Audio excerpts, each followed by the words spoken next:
Noël, c'est pour tout le monde. Et c'est peut-être parce qu'il était vieux qu'Achille voulait aller à sa peut-être dernière messe de minuit. Or, on l'avait désigné, lui qui savait si bien faire et qui l'avait tant fait, à la garde et à la veille de l'alambic, lequel, lui, se fiche bien des dimanches et des fêtes. Il lui fallait son bois pour ne pas s'éteindre, plus exigeant que la bûche de Noël qui brûlait jour et nuit sur la place publique.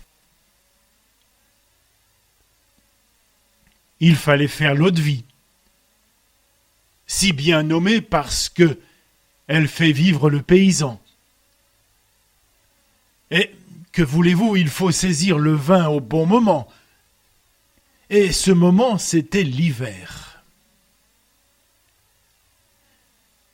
Et le citadin qui passe s'étonne de voir ces petits ruisseaux de buée qui courent se rafraîchir dehors pour revenir aussitôt pour refroidir la pipe. C'est comme des fées protectrices tout autour des maisons. Et oui, toute la petite famille allait s'enfourner à la messe dans les lumières, l'encens et la chaleur d'émotions partagées. Et lui, en vieux soldat, allait monter la garde. C'est pas le morceau de dinde, déjà froid, qu'on lui avait amené. Il ronchonnait dans sa moustache, avec pour seule compagnie le pipi transparent qui coulait, fin, aigu, acide, dans la barrique, comme une source enfantine, un coulis d'écolier farceur, léger, gracile, de la fée là aussi. Au lit, dans la cage du distillateur, on avait mis des draps propres et un bouquet de houx. La belle affaire. Ah, il la voulait, sa messe de minuit. À son âge, peut-être ce serait la dernière. Il sortit montre de son gousset. Voilà, là-bas, ils avaient commencé la veillée. Il tournait comme dans une cage, allant toucher, machinal, le gros appareil qui travaillait, autant pour reconnaître la chaleur que la transmettre à ses mains, ses vieilles mains. Il tournait en rond, regardait les barriques qui occupaient un coin de la distillerie, des plaines, d'autres années. Voilà, on entendait les cloches dire que l'église était tout près. Ça y était, minuit était franchi. En lui, il fredonnait les cantiques qu'on clame à cette heure-ci.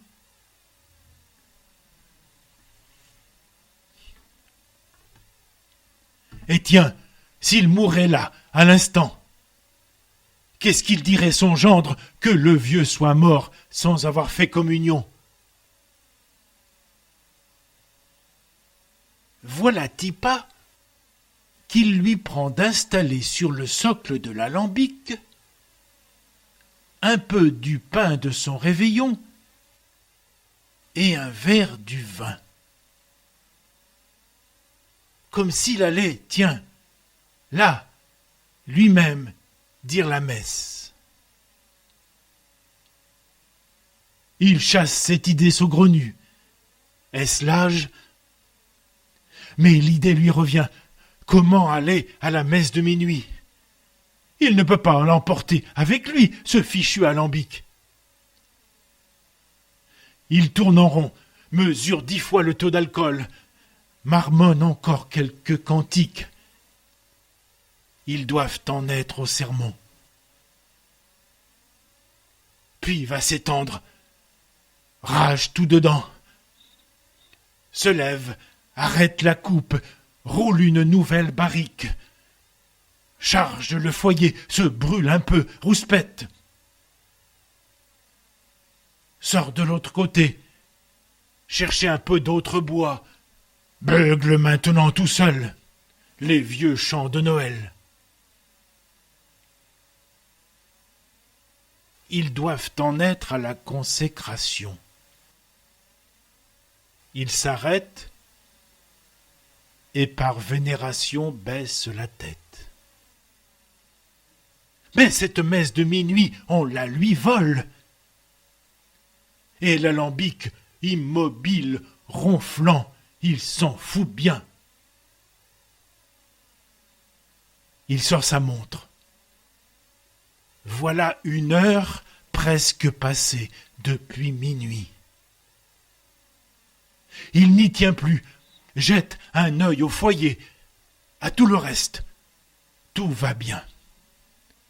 Alors, il va au chai, choisit une barrique, court à la cuisine, charge toute la verrerie de sa fille dans un vieux sac à dos.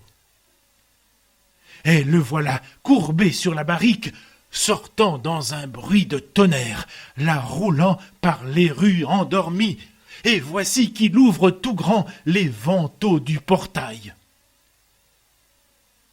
Au loin, au fond, parmi des buées qui ne sont pas de distillerie, dans une odeur de cierge chaud, le prêtre lance sa bénédiction.